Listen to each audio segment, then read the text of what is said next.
ये अब सभा हम लोग खोलेंगे, बातचीत हम लोग करेंगे. Small queries, Manindi, आपसे. I mean, I know, and you know, especially I'm not a person of theory, you know that. I'm a person of theory, say we all do theory. But are we talking about creative set of values, or we would like to frame a critical paradigm, which MOhanty said, well, we need to always question these definitional parameters. But in that sense, if we are talking about a bundle of values which are creative, then it's part of numerous frameworks. I mean, you yourself refers to Ambedkar and Bhagat Singh and Lacan to Gandhi, and you know, so those creative ideas are there in him. So at least we can identify, okay, are they creative set of values? I mean, so I do remember we not much reference to liberation theory, but that's probably one of the very, very important element of this. Second, when you framed in a larger thing, Asian knowledge system, I also thought, and we remember again coming from this year's tradition, Virginia Khaka when he was there, and his concern was where we talk of larger religious tradition, other tradition, but there are thousands and thousands of tradition in this country. You know, every tribal group has its own tradition. So can they all be subsumed, even when you bring in Asian or whatever? Because there'll be hundreds and thousands of different traditions, and there'll be some values which will be common, others values will be very specific to those traditions. So how do we negotiate all these differences, and then we pick up which is common? So it's not a question in the sense these are concerns which we all face. सरदार जी ने बिल्कुल सही समय पे शुरू किया था, बहुत सही आगाह किया था कि भाई उज्ज्वल आप बड़े प्रेम से किया था कि देखिए टाइम पे आए हैं, जब मैं 20 मिनट लेट आया था, तो प्रेम एक बड़ा इंपॉर्टेंट बंडल है इसका क्रिएटिव थियरी का. मनिंद जी भी जितने मोहंती साहब स्ट्रक्चर्ड उनसे ज्यादा है, तो आप देखेंगे एक कदम और आगे रहते हैं, तो ग्राफ और डायग्राम ऐसा बनाते हैं, अगर आप पेपर देखेंगे तो बिल्कुल एरो करके है, और वो एरो को अगर आप ब्रेक करते हैं टेढ़ा नहीं हो सकता, एरो बिल्कुल सीधा होगा मनिंद जी.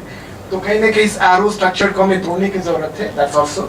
So it's open for discussion. So please be very brief in terms of the comments, and especially the question, that would be most welcome.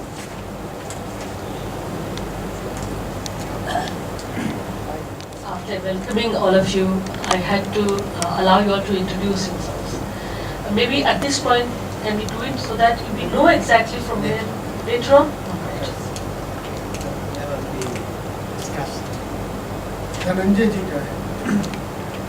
When we move away from Lockean paradigm of rights, where demand and legitimacy are part of the state, and still we are demanding rights from the state, and in place of theorizing or something like ontology of new political community, and how long it would continue, that is one question. And whether there is a feasibility or not within the present setup and political system to demand rights and for people, help the people. And secondly, to Professor Thakur, so if there is no location of various traditions, so why there are many traditions? So because you are saying that we should not, and even Marx, there is a German ideology where he locates ideology in particular or tradition, and you may call it German ideology syndrome, but you have to locate traditions somewhere, and they have been with some purposes, and how to resolve those contradictions.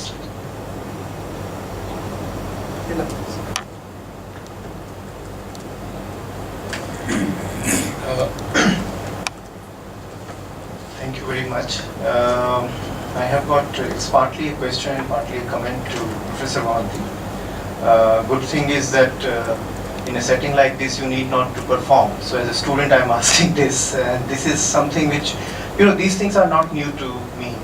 We have been following you for a long time. And I realize that you are basically talking about two things. It is actually an interpretative exercise. You interpret history, you interpret what is now, and you are trying to make two broader correlation. One is a theoretical correlation, where you are referring to, you know, from Marx to Gandhi to Tilak and things like that. The other is a, you know, empirical political correlation, where you are talking about people's movement and, you know, the correlation which is. But I find that the political correlation you are talking about is quite imaginary, because of two reasons. One is that within a group, when we say Indian feminism, when we say Dalit movement, these are not homogeneous categories. These are multifaceted things. Where is various forms of power structures operate, and when it comes to making a coalition, these power structures contextually play a very significant role. I find that the theoretical coalition you are talking about, I don't see that that is sufficiently trying to explain the things which are there. So that is one thing which I find that you should actually elaborate. The second point is about, again, as I said initially, that it is actually an interpretative exercise.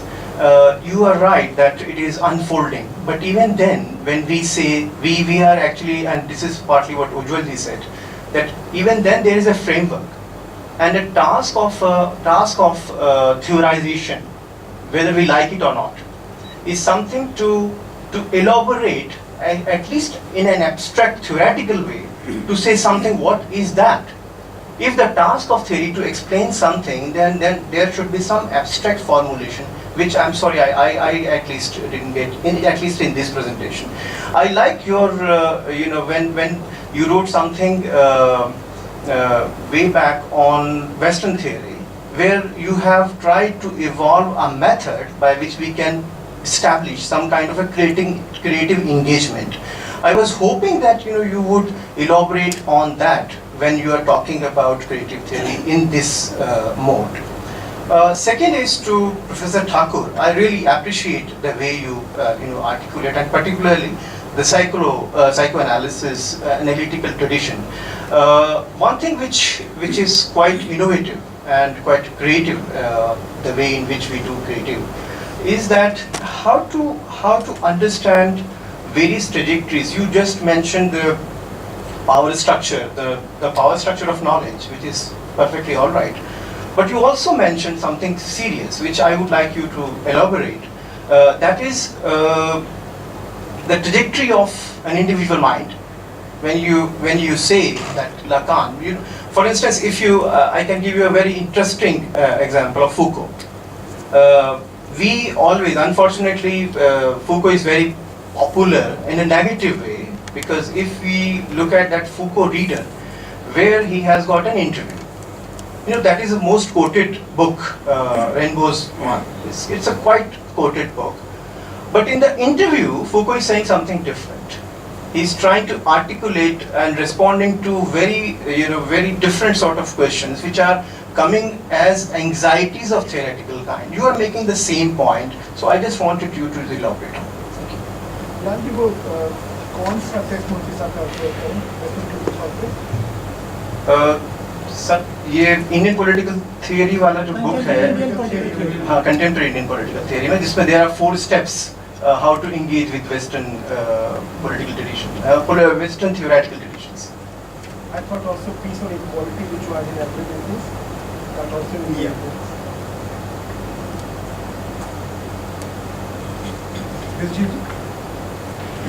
This is a slightly elaboration of what Hilal just now referred to, and this is a question to Professor MOhanty also, and both Thakur or Professor MOhanty. First, you, by way of saying that this is a creative theory, you delineated 3-4 points. I just want to take one by one. First, you said that every human being is a creative human being.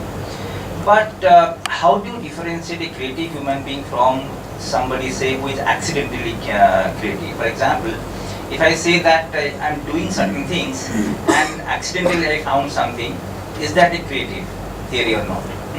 So that means, can every scientist be creative scientists in that sense of the term? This is the first question. Second thing, that also you talk, that means, in other words, are you saying it is a conscious activity or not? If it is a conscious activity, then it has to follow certain other steps. And those other steps are like, as you say, that they are perceptible to transformation. And that transformation comes either through the imagination of mind or through the perception of what is happening at the ground level, right? If these are the two things, then there might be two kinds of creativity that is coming from both below as well as from above. So how do you engage with that kind of creativity theory, and that you say that is it transformational, and at the same time you say it is transitional also, it's dynamic. If it is transitional, then does it have a foot somewhere in the ground, and does it have some essence that says that it is creative? And simultaneously you say it constantly redefines itself. That means, is it not defining itself? When you say it's challenging the definition, others' definition, that means that it's not defining itself and restricting it to a particular way of understanding things, right? So this is also another problem that I find when you are formulating the creative theory. And simultaneously, also just a final point, which is that you say Bhagat Singh and Gandhi, Bhagat Singh combined both Gandhi and Ambedkar. Is it just creative, or is it just compositional? It composes two things and says that this is my theory. And one thing to question to Professor Thakur, which is that you said there are some signifiers, but what does it signify? What is signified by it? Unless you state that, you just can't say these are signifiers, right? So this is how I think these are some of the problems when I find when I try to understand what creative theory is all about. Skylab and then. I have a question to Professor Thakur. My question is that knowledge is particularly the product of a particular context, and as you argued during your presentation, that we can make some comparison and then find out some commonality, or can think of some hybrids and kind of stuff. How far it is feasible to do or to produce some such kind of knowledge? This is my question.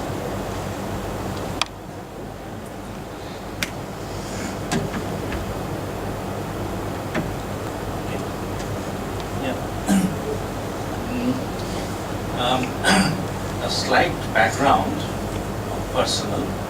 I come from a soft area, in the sense that I deal basically in the cultural arena and deal a lot with children and also what you call folk. I was wondering that how the creative theory tackles the soft areas. We face it every day. For example, say when you work with children, we do not believe in evaluation. We believe in a certain process where children empower themselves, but there is a structural constant. Okay, so this struggle that goes on in daily life every day, I find it in folk culture also. For example, see, you talked about Jung. So Jung's interpretation of myth. What I found in the process of my field engagement with a particular myth and its workout through performances, I find that they are translating those myths and legends almost in daily life, and there is an interconnection. So this is transformative, but in so many different ways. So where do we place this soft area vis-a-vis the structured, strong dictatorial areas or authoritarian areas? This becomes a big arena. I don't know whether it comes within the parameter of philosophy or not, but this is the real daily struggle that I find. Another question to both of you is, through creative theory, are we reacting, or our agenda is to set up an agenda for discourse and struggle? Over the years, what we find, this particularly I'm saying that what we call the progressive movements have failed to put up agenda. They have been reacting constantly. So where does we place creative theory in this perspective? Yes, Sanjeev. I'm Sanjeev. My question is to Maninder sir. Sir, you were Sorry, Maninder. Okay, Maninder. Okay, so question of parameter. What should be the parameter of creative theory, and what should be the politics of creative theory? Because, and I find here that creative theory is going to tackle everything. So, do we have some limitations in terms of its sources, method, and object of study? Because there are struggles that is going to come as well, and that has been that has already taken. And another point is, what should be the parameter of intersectionality? I mean, when you are taking inferences or methodological tool from Gandhi and Lohia and Tilak, then the important point comes, like their politics of doing their political thinking was different. For example, Gandhi took instances from Gita, and Ambedkar does write about Gita. So their politics was different. So how should we take both these personalities and do kind of creative theory for our purpose? So this is. Yes.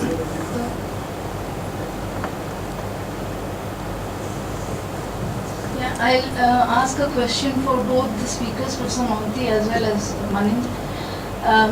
We've been working on creative theory, and we always have argued that we derive theory from practice. And we also understand that the reality is a social construct, it's a political construct, it keeps changing and it keeps reviving, and then therefore we revisit theories, reconceptualize and rethink on it. I also believe that in this ongoing process, we are somewhere locating theory certainly in a context which is interpretative. And for me, the fear is that creative theory has also been institutionalized. And we have had movements which have come up with new, finer nuances of concepts and have argued it in a different way from the people's rights perspective. But the state, the moment they come to find something which is going to accommodate the poor maybe in their political agenda, they would reinterpret that in their language and yet tell we are pro-poor and we are looking at it from your vantage point. This institutionalization of creative theory is dangerous. So it has happened over the years. It is not that we are understanding a thinker in exclusive frameworks. We are always looking at interconnections and the multidimensionality. But the idea is within those differences, let's not claim to uniformalize or find out uniformities in the differences. I think because they're different, they're similar, and that's what it should remain.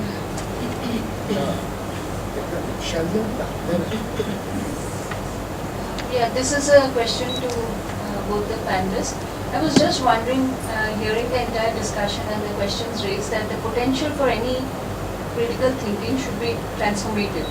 Otherwise, it's very much divorced from our lived reality. And the concern is that, in a sense, as Ranjita pointed out, once it becomes institutionalized, the transformative potential is lost. And Sanjay quoted the example of the Gita. So from where do as a student of history, we are taught to question our sources. So I suppose the transformative potential is also based in the sources from which we derive a theoretical thinking. So even Goebbels was highly creative in his, whatever he did. So is that the kind of parameter we have set for ourselves? So it's a very disturbing question.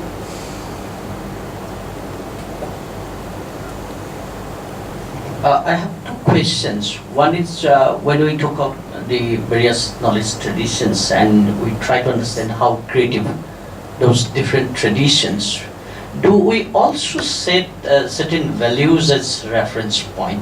For example, if I said Kap Panchayat is also a kind of tradition that might also have some kind of creativity inside. So when we evaluate for Kap Panchayat, do we refer to certain values to tell it suggest that it is not creative, it is more dominating, repressing, and so on and so forth. The other question I'm asking, that when you say that the struggles, we need to locate the rights into the struggles. My perception is that it depends on from what location you are looking at the struggle. And I'm giving only one example. For example, when Professor MOhanty looks at the Assam movement, he looks at from the perspective of that the periphery is striking against and it's contributing towards federal elements. It's talking more in terms of more federal autonomy for the federal units. But when I look at, or Professor Hiren Gohai looks at the movement, he looks at it as a chauvinist kind of manifestation. So it also depends on from what location are you looking at. How do you deal with these questions?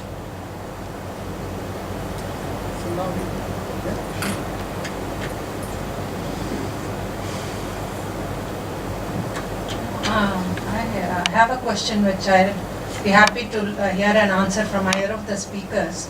Have we, while talking about creative theory, have we problematized the term theorizing itself? Because theorizing could be only one particular way of thinking about the world. Every culture and civilization has philosophized. There's contemplation, there's introspection. Phenomenology talks about introspection, Buddhist phenomenology. So you have so many ways of thinking about the world, and theorizing is just one. So why, when we adopt the term theorizing, then should we not problematize it? How is it different from philosophizing about the world, or what connections it has? Secondly, even though we are problematizing connection between religion and knowledge, as Maninder did, we have to, there is the issue of transcendence. When we talk about Indian systems of knowledge, they have a particular notion of transcendence that you will not find in the subject-object relationships in social science. We don't, the term reflexivity does not reflect the complex notions of transcendence that you will find in the epistemologies of various Indian philosophies. So that is something one has to focus on. And the problem of, thirdly, the point is when we adopt the term theorizing, there are certain problems with this act of theorizing, which we see in modern social sciences, whether it's sociology or political science or any of them, that the first and foremost requirement of a theory, political or social, is that it has to make certain assumptions about human nature. A man is political animal, man is rational animal, man is a social animal, and then from there, which they make such normative assumptions, from which they start making statements. This is true of any theorist. Now, and most of these assumptions produce binaries. So you say rational and irrational, developed, undeveloped, you create a whole range of binaries. So without examining these assumptions about human nature that one might find in modern social science theories, and one might find in ethical and other or about in the Puranas and Itihasas, my point is that unless we focus on these specificities of assumptions about human nature that you might find in different kinds of literature, social science and in Puranic literature, it will be difficult to work around this notion of theory. Thank you so much, Professor Thakur. So now we can give speakers 4 minutes each. In fact, questions are more important than answers. 3 broad points. I think that would address most of the concerns. I'll go from, and the first point is about theory, institutionalization, and that kind of thing. Theory is not empirical theory. Theory is can be reflective, can be speculative, can be articulation of vision. A general statement about something is theory, and that general statement can be of many, many kinds. But we know the literature, yes, we have to problematize theory. It's very important not to institutionalize and limit its boundaries. That is the basic thing about this whole approach, that it is Western practice, it inherits global traditions of knowledge, and I'll come to the West thing last.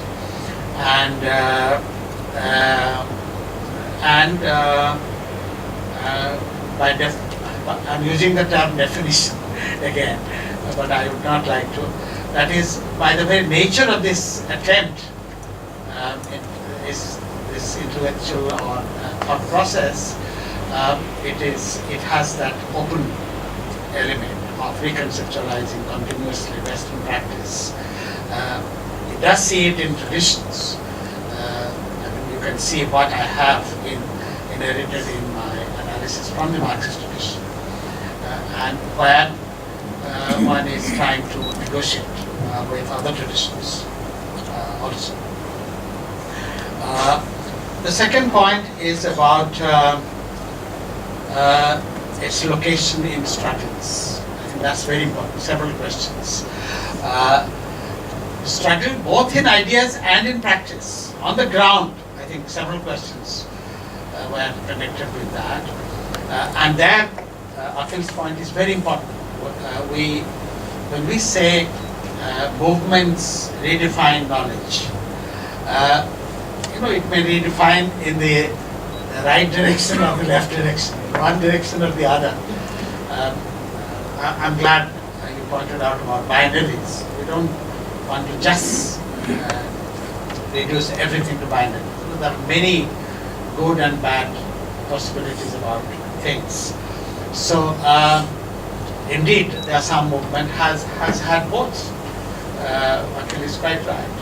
And if I did not at some point criticize its chauvinistic character, I was wrong. I thought it was a democratic federalization of Indian politics.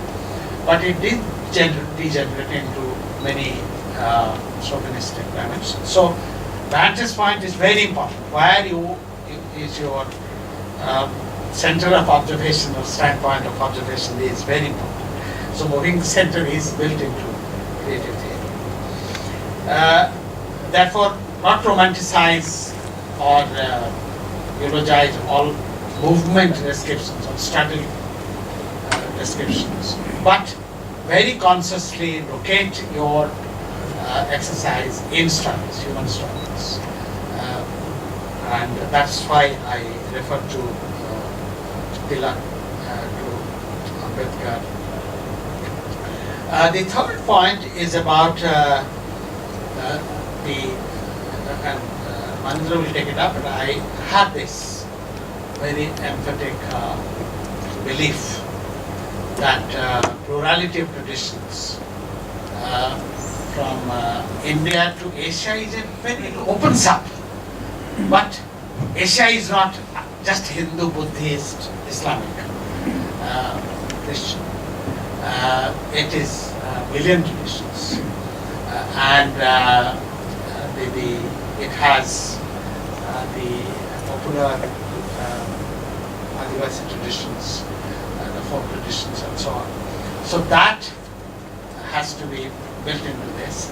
But in the entry into this knowledge about traditions, already we confront dominations, dominant structures. So there is a ideological, theoretical, religious, intellectual, but mostly political battles.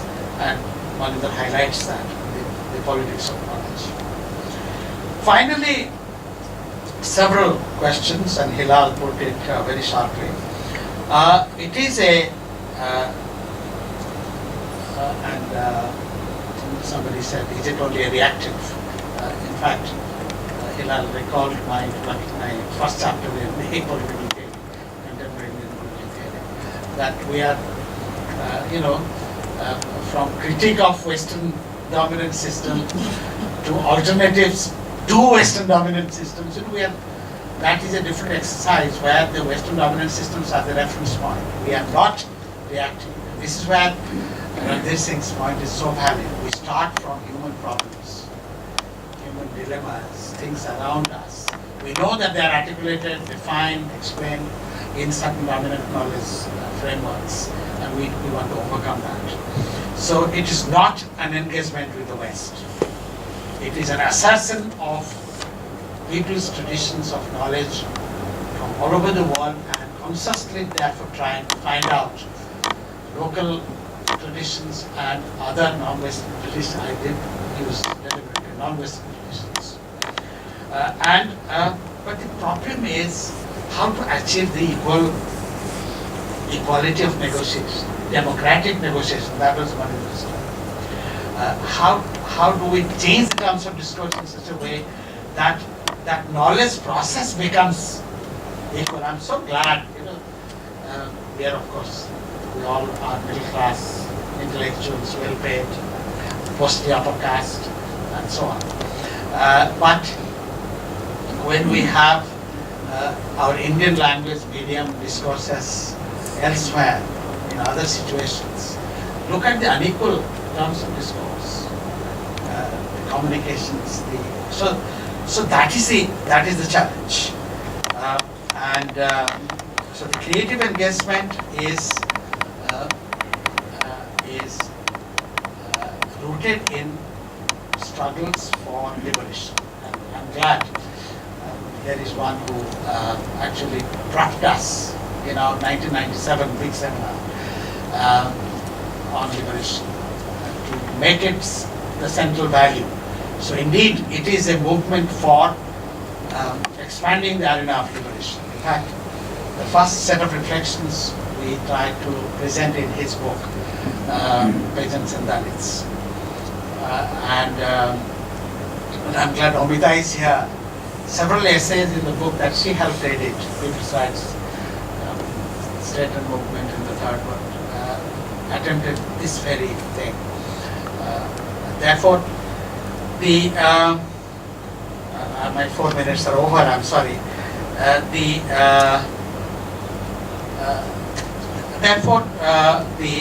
it's a continuing exercise. I think we have to engage with each other and with reality on the ground and throughout the world to seek liberation through creative exercises in knowledge and practice. So I have 3 minutes. So I assume that we keep debating about this outside also. I just want to address 2-3 things. One is that I think it's not a reactive agenda, it's an agenda setting. It's a kind of struggle that we have to do in terms of transforming the agenda itself. Human nature and transcendence, I think this is one of the biggest challenges that we are facing today. How do we really conceptualize human beings? The Cartesian dualism that has become the common sense of ours is now under deep crisis. Most of the philosophers in the West are coming on the roads and declaring that the kind of philosophy that is governing us is in deep crisis. I can remember Roy Musker in this, that it will not allow humanity to survive anymore. So we have to transform it, and the transformation requires reconceptualization of human nature and human beings. And I think that's where this power discourse comes, because even if people like Zizek, even if they understand that there is another discourse available where human beings have been conceptualized differently, they don't dare to enter into it. And Roy Musker is the best example of this, that how he was in one of the conferences which was based on his own ideas. He himself was not invited, just because he tried to assert that here is a philosophical model which can save us from this kind of crisis. So I think this kind of unequal relationship in the knowledge production and knowledge relationship is there still, and that is what we have to really challenge. Institutionalization and creativity, so I think this is one of the biggest challenges that we are facing, that the moment and I remember somebody like Ravindra Kumar coming to TCRC long back when TCRC was in information phase, he said that the biggest challenge is that when we institutionalize this, you become undemocratic. The creativity goes down. And we have seen that how we have faced the problem of relationship between institutionalization and creativity. I think this is where also we have to be creatively engaged with the process of institutionalization. CSDS was an example. One can study and see what are the problems that they are facing. Universities are examples where I always say, and this is my theoretical position that I take, that the universities are actually, I go by Wittgenstein's understanding, that universities don't have enough oxygen for creativity. Because this is a socialization which has been done under the capitalist modern state. The last thing, the Gandhi Ambedkar thing, I think that's extremely important. How do we look at these debates between them? And I have a full argument. I mean, I've been working on this since last couple of years while teaching modern Indian thought. Why do we put them one against the other? Of course, they were debating at the time. That was the context of theirs. But today we have to look at the debate from our own perspective. We have to extract something for ourselves and reconceptualize things by ourselves. Why it happens is because all these Marx, Gandhi, Ambedkar kind of people are also converted into ideology and then industry. You write a book on Gandhi, you can get enough attention. Whatever you want to write about his homosexuality, write about his whatever you want to relation with some people, you get attention. I think that is one of the biggest problems. The way I think they have contributed a lot in the struggle for all kinds of liberation, but at the same time they are being appropriated by those movements, and when the movements start declining, they highlight these people much more because the struggle is declining, therefore they need these figures to be highlighted. That's what happened with Marx in Soviet Union. They published all the books on Marx, but they never read it. So I'm quoting Ranveer Singh. That's what he used to say. Good thing, the only good thing they did was that published a lot of books, but unfortunately they never read them properly. So I think that's where I stop. Thank you so much. कईयों को उत्तर नहीं मिले होंगे, जो बहुत अच्छी बात है, क्योंकि फिर आप सोचेंगे कि मेरे क्वेश्चन का आंसर क्यों नहीं मिला, तो आपको सोचना पड़ेगा. ये भी क्रिटिक थ्योरी का पार्ट है. कईयों को उत्तर जो मिले होंगे उससे भी आप सोच रहे हो कि नहीं यही नहीं हो सकता है, हम कुछ और सोच रहे हैं. तो यही प्रक्रिया रहेगी. मेरे हिसाब से क्रिएटिव थियरी इज और creative ideas also about ideas, about transforming ideas, about transforming reality, and about transforming self. This is all critical engagement of all these three. So we change ourselves also in this process. Thank you so much.